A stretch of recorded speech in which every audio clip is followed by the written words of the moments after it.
Bueno, allow me to switch to English now to introduce our next speaker. Because he's from Germany, he understands a little bit of Spanish, but he decided, like this morning, to do his speech, his keynote in English.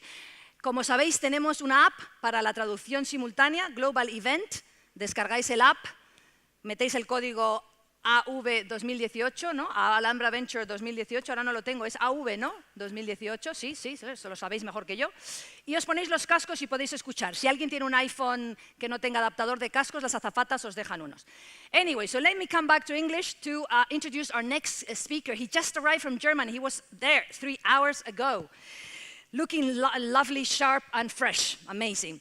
He has worked at Siemens, where he specialized in transformation and growth projects in the energy sector with a particular focus on the digitization, which is an impossible word for us to say, of that industry. In 2012, he entered the world of affiliate marketing by co-founding Ponencia, which is now part of Global Savings Group, a leading operator of digital destinations, website, mobile solutions, and marketing services, providing the best in online discounts and deals around the globe. The group offers saving opportunities from around 20,000 online shops across more than 40 platforms around the world. Last April, and that's one of the reasons he's here, and also because they're friends of Alhambra Venture, is that they were selected by Financial Times amongst the top 10 Europe's fastest growing companies in 2018, this year. And he's here to share with us some of his expertise. So please, let's welcome Gerhard Trautmann. Welcome, Gerhard. Round of applause for Gerhard. You can come closer. Os podéis acercar si queréis, ¿vale? Okay. Thank you very much for that kind introduction, and thanks for having me. I think I was around about 3 years ago here. I think Alhambra Ventures back in time was a bit smaller, so big congrats also here to the organizers for pulling off this event. It's great to see that it's growing that fast, including the fact that the entire Spanish ecosystem around startups is growing. So look, when I was asked to speak today, I understood that one of the core, so to say, motivations was our recent award for being one of the fastest growing companies in Europe. So look, from the outside, we have our story basically now 6 years. It started 6 years ago with the foundation of what today is called Global Savings Group. And obviously, purely if you look at the facts and figures, there was a lot of growth. We're active in 25 markets, tremendous traction on visits and revenues, and have been able to raise 35 million euros up to date. And if you just look always from the outside, you might just say, hey, the last 6 years have just been like, one arrow with continuous growth. As a matter of fact, and I think this is kind of the piece that I want to talk about today, this is normally not how startups work. And there is nothing like this. Most of the times, it is more something like this. Literally, the feeling that you get is that more and more people have some kind of a startup romance, in a sense that, you basically you have a great business model, you have that idea, and then it just catapults. That's definitely not how it works. It's all about, and this will be one of the core tones of what I want to talk today about, it's all about the execution and how you basically get your idea day by day rolling. So what I want to do in the next couple of minutes is to basically walk you through our last 6 years and give you a bit of a flavor of what we went through, and basically give you a feeling of all those ups and downs that we went through, because I think that's way more the real startup life, and I think you will never get that by looking at press articles or by simply looking from the outside. So our story began 6 years ago, and we were 3 guys. You see this on the left, 3 founders. We know each other from university, and we're all ex-consultants. And literally the way it works is as ex-consultants, you at some point after 4 or 5 years, you get slightly bored.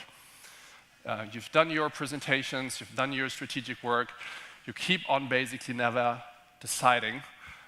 All you do is basically give recommendations. And back in time, that was 2012, we then took 3 months to think how we basically can grow up our own business. And literally, 2012 in Germany was a situation where you had 2 chances to build up your company. Either, number 1, you are already highly profitable, growing with traction, and you have all the KPIs in place. Or number 2, you have a role model in the US, ideally, that you can basically use as a figure to then raise money. For us, it was number 2. And look, what we did back in time was we really kind of analyzed dozens and dozens and dozens of different business models. We chucked them across the different metrics and came up with more or less 2 to 3 different ideas that we then pulled down, as good ex-consultants would do, in 200 slides. And with that, we would go to venture capitalists and try to pitch. Now, guess what? We earned exactly €0 with that approach. Literally not one person interested, simply because that back in time, all that good stuff like building MVPs, prototypes, all the stuff that you learn nowadays was simply also not that visible available. What happened though was that we, as we were pitching, particularly in Berlin, where all the bigger incubators were located, the word of mouth arrived to this company here on the left, Rocket Internet. Who of you guys is familiar with Rocket or heard about it? So 1, 2. Okay, so it might be worthwhile that I at least tell 2 words about them.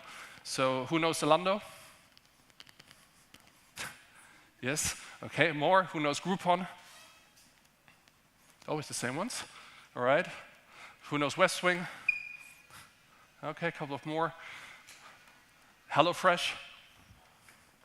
Yeah, all right. So look, always the same company that started these businesses that you might have heard.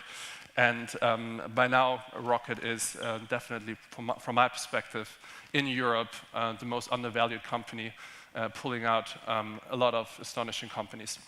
So, long story short, we had the chance to basically meet Rocket in 2012, which was back in time literally 4 people. And we pitched our ideas and had literally 30 seconds until they actually convinced us about their ideas.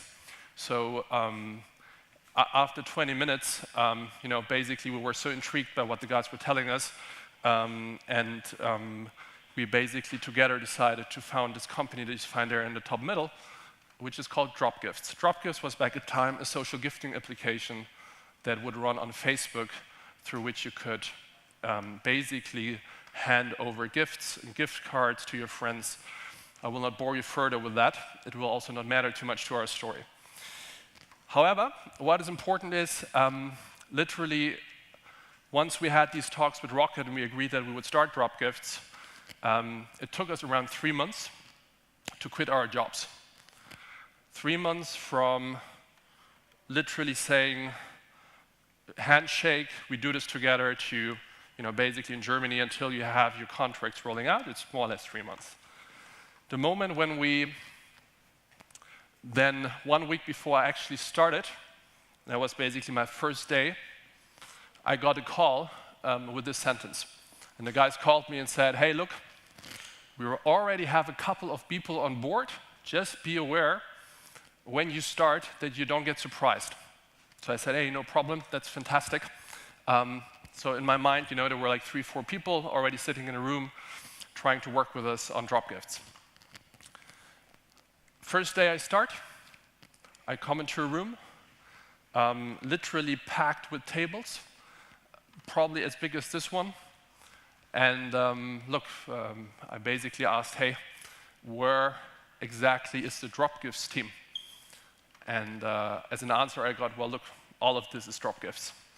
So within 3 months, while we were basically quitting our jobs, Rocket had employed 150 people. They were live in 28 markets. We had more than 20 legal entities deployed, and the company was running at full speed with a product that was nearly not yet even clearly spec'd. That gives you a bit of a feeling of how things went back in time when you would incubate with Rocket. Now, that took a bit of time to digest. Suddenly, you are responsible for 150 people. Myself, I come from the energy industry back in time. I had no clue about e-commerce. Didn't know most of the, marketing channels. Had no clue about conversion rates. So you need to basically handle that for a sec. And for 4 to 6 weeks, literally all I did was talking to people and actually getting to know what we were doing, because the business model obviously was rather fresh. What we figured, and this is also part of when you work together with incubators, is after 6 to 8 weeks, when we looked at the first cohorts, the first analysis, the first data points, that we would be basically buying users at 4 euros and basically earning per user over time literally 2 cents. That is not workable, as you can imagine. And that, to complete the story, brings you into a situation where you're not only responsible for 150 people that you don't know, but that you're also sitting on a business model that is burning $500,000 per month, and you literally see that it is not working. And that was our situation 2012. 3 months down the road. These were my first 3 months as a startup entrepreneur working in this environment. So look, a couple of learnings that I quickly want to share with you guys. I'll keep it rather down to earth. I think a couple of them very clearly. Now, number one, I very often, even in my broader ecosystem, whenever there's a funding round, well, look, I understand, celebrate it, but I always advise most of the founders to be extremely humble about them. Just the fact that you collected money doesn't tell you that your business model you're working on is really proven. And just because a couple of investors are telling you this, doesn't matter. It doesn't mean it is proven. We had collected for Dropgifts 12 million euros from 4 very renowned investors. It was not proven. So be extremely down to earth. It's your brain that needs to tell you if it's proven or not, and it's the data that will tell you. Number two, one thing that we never did, and I think if you just go into classical startup literature or you look into any kind of one-on-one on building startups, look, never, ever scale before you spoke with customers. I always recommend prototyping, 5 to 10 custom interviews, get the product market fit absolutely clear, and then you can talk, right? We never did that. It was a big mistake. Would we have done that? We could have saved a couple of million euros. Very, very simple and good advice. You'll see that everywhere happening today. Number 3, I think literally it doesn't matter what background you are. If you are an engineer, if you are a business dude, if you are coming from maybe a communication background, or you have a completely different background, doesn't matter. Your first year needs to be product focused as a founder. I strongly believe that you need to be the one speaking to the customers. You need to be the one driving the product forward. You need to be the one that basically understands the product inside out. If you don't do that, it will hit back on you over time. I promise you that. The product matters the most in the first year. Then you can, from then on, focus on the next activities as founders. And then, last but not least, I think something that, particularly with the help of Rocket, we've been able to do well. How did the Dropgift story end? Look, I quit my job in January. I started my first weeks around April. End of May, we decided to close down Dropgifts and to pivot. And I think there have been other companies in the space that will keep on iterating and iterating and iterating. I think if you are not convinced and your metrics tell you are too far away from pulling over your business, strongly recommend don't keep on riding a dead horse. Rather close it and do something else with your time and your money. People will understand and appreciate that. So that was our Dropgifts part. So here it's basically 3 months, founder lifetime. So look, what we did was we pivoted into a very adjacent business area. So from gift cards to online coupons and deals and discounts, recommendations. And we basically, again, found a role model in the US that was basically doing their, they were basically going on the stock exchange, and that gave us and sufficient investors confidence to start a new business called Ponencia. That was basically, from scaling down drop gifts, which took us then from May 2012 until October 2012. We built in parallel the platform until October 2012 to launch Ponencia. And we started from day one internationally. Our first market was not Germany. Our first market was India. Our second market was Poland. Our third market was Brazil. The big advantage if you act like that is you never have a home market that you're afraid about losing. And I think that's the biggest problem, that when you internationalize, I don't know, as a Spanish company, and you have, obviously 100% then of your revenues in Spain, and then you start opening the next market, and then you see, your domestic revenues are maybe threatening, then normally people get afraid. And I think that's why most of the companies have a problem when they go abroad. We launched within 12 months, 12 countries, every month one country. And I have to say, it was one of the better parts of our lifetime. So we were able to really generate significant traction in this phase because we were prepared. And I think that's the most important thing. We were prepared because the product was tested for 3 to 4 months. We already had customer interviews. We saw the metrics were working. And still, it was at a very early stage that we did it. And I wouldn't do it again. And I'll tell you also in a second why. So to summarize, because I want to keep that section rather short. If you internationalize, it requires the full focus of your company. I think the worst thing you can do is to scale internationally across multiple markets and literally do it at the site. Your product team, your development team, everybody needs to be 100% focused on that task because it requires that effort. You will not be able to launch and deploy additional features and customer enhancing features. You will not have the chance to go deeper in your business model. You need to be 100% prepared for this challenge. Number 2, it's all about recruiting. In that time, my only job was to hire people. So 16 hours per day, from scouting to searching, to basically doing 30 minutes interview calls and deciding after those 30 minutes if we hired a person or not. That's the only way how you can do it that fast. And look, the downside of this is very clear. Not every hire will match. What we're quite proud about, and I think that's why this worked, we were able to hire at least one good guy per market. One good guy per market. That makes all the difference because then you have your multiplicator into each of the local regions. As I said, and this is why I wouldn't do this again, when you scale, your product and your business model needs to be perfectly understood. For us, we were 4 to 5 months down the road. It was too early.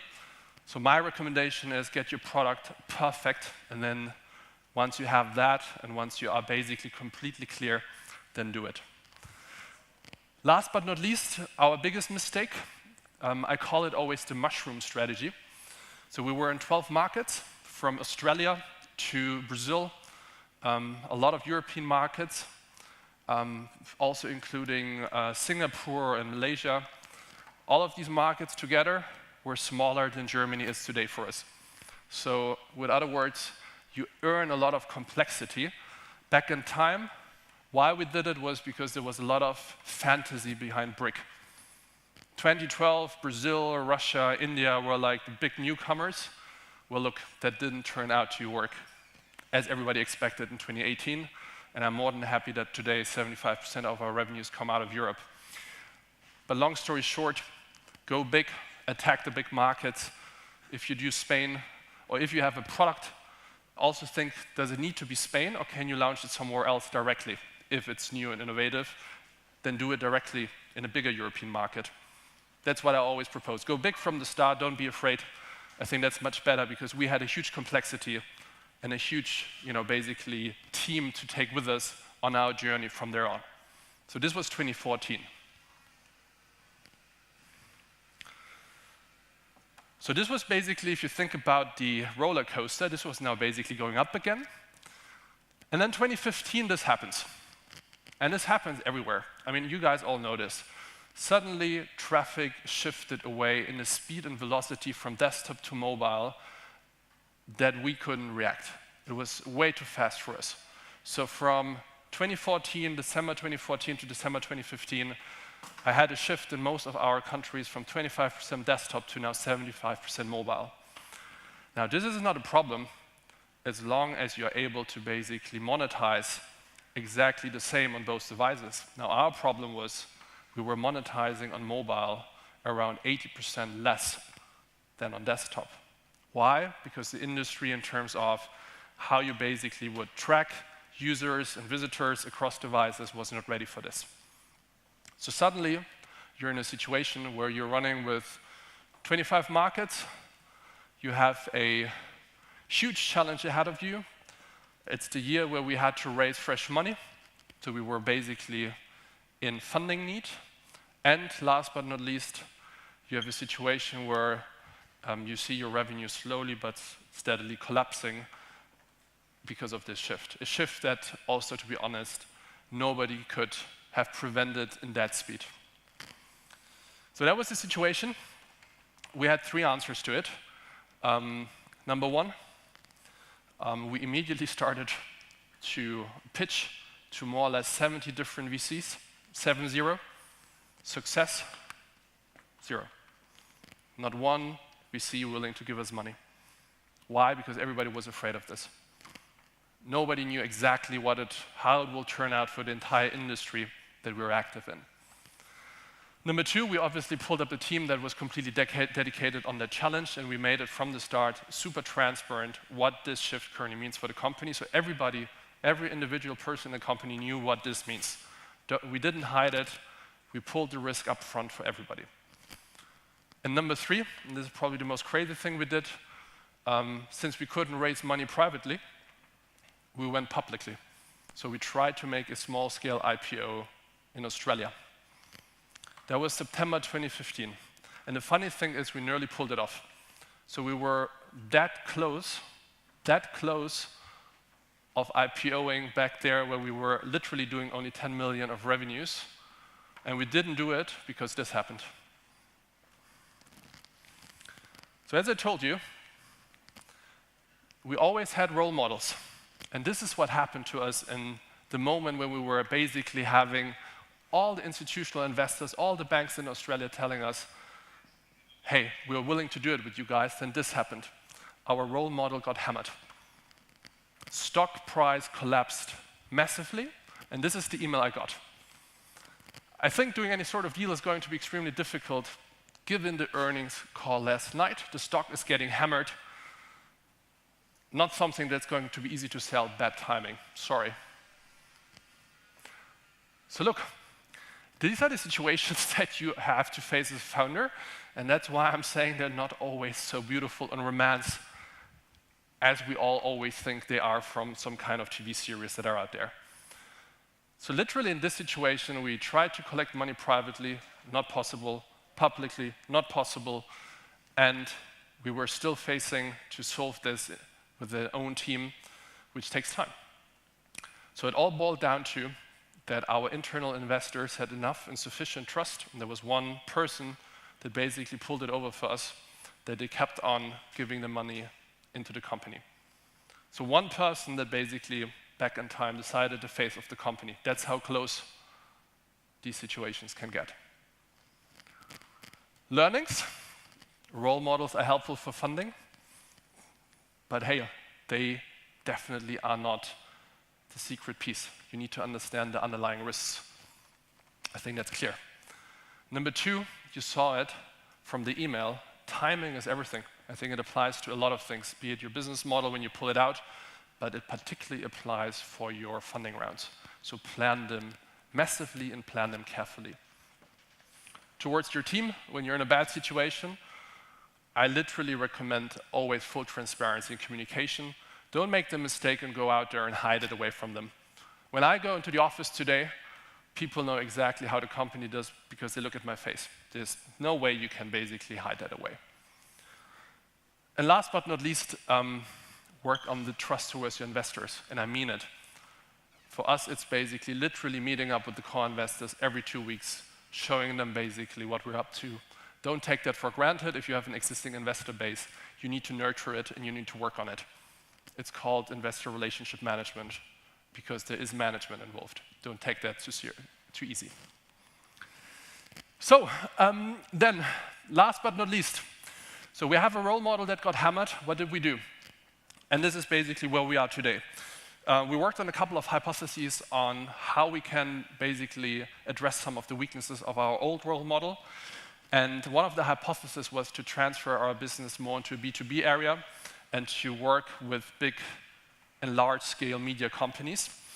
Now, the reason why I'm extremely connected to Granada and why I always come more than happily to this place is because we spoke back in time with 30 different media companies about our product, how we want to integrate it into their landscape, and literally nobody wanted to do it with us. Nobody except one player, and that's Ideal. Ideal in the form of Pablo, who pushed us forward and who gave us the trust and the chance to prove ourselves. What you see afterwards is once you have a proof case, because we were able and we were successful after 10 to 12 months, we by now are covering the entire European large-scale media companies. Everybody that you might know or have heard of in Spain, it's El País we're also working with. In the UK, it's the Daily Mail. In France, it's Le Monde, L'Express. All the biggest large-scale newspapers by now work with us because we, with our business model, are helping them to drive digital sales. This has become so successful for us that we now are expanding further. We just launched 4 weeks ago with a Business Insider and are planning to go further as we're the first company in the US driving this kind of model into the large-scale media companies, and it would all have not been possible if you wouldn't have had Ideal as a building block. So, has been quite a ride for us. We completely changed our business model again, completely now a pub tech company, focused on publishers and helping them to unlock the audiences and their assets and to monetize them. Learnings. I think it's all about finding people and never giving up so that you get your chance. We got our chance here in Granada. That was our building block for rolling this out internationally. I think for a lot of founders, I really believe in hard work. I don't believe too much in TED Talks. I believe in sitting there and getting your stuff done and being humble about it. And third one, for a lot of the founders out there, if you co-found, it's like a marriage. I always say, you get married to your company, you get married to other founders. This is still better, from my perspective, than founding alone, because then you have all the pressure by yourself. Or I think even the worst scenario is if you start your company with people you hardly know. Because one thing I can tell you after 6 years, this has been tremendous pressure. There have been hard decisions to be made. You rather want to be sure you have people on your side that you know extremely well. So never underestimate it. It is like a marriage. Last but not least, I strongly believe you need to be ready for the ride. Don't start up your company because you want to be rich. I think you will, in 99% of the cases, it will not be the case.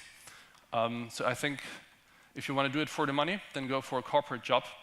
If you're up for your product, if you're motivated by the challenge, if you're motivated by the team, then I think these are all very legitimate cases.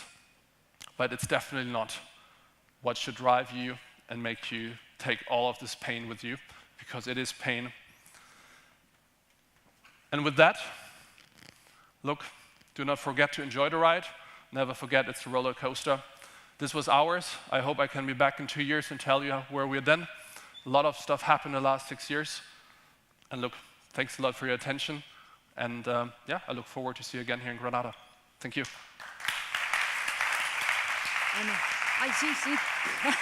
Sorry. Thank you, Gerhard. Come with me in the center. Yeah. I was listening, but I was just double checking something. Sure. Excellent presentation, very clear. Obviously, you've gone through a lot of success. and a lot of failures and a lot of experience. Of all you said, I took 3 of them because there's a lot. I like them all. I actually would love to have your presentation. Sure. Could you send it to Alhambra For sure, Venture, we will. to Ideal, because you're such good friends. We will. You're here. Okay. I like the mistake of the mushroom strategy, and you said go big. Then you said, I like the one you said, timing is everything, plan. And the third one I like is there will always be somebody that will trust you, or you said that will believe in you. Find it. So that was excellent, Gerhard. Thank you so much. We say un aplauso de nuevo a Gerhard, que está aquí gracias al Ideal. Thank you, Gerhard. Okay. Thank you so much.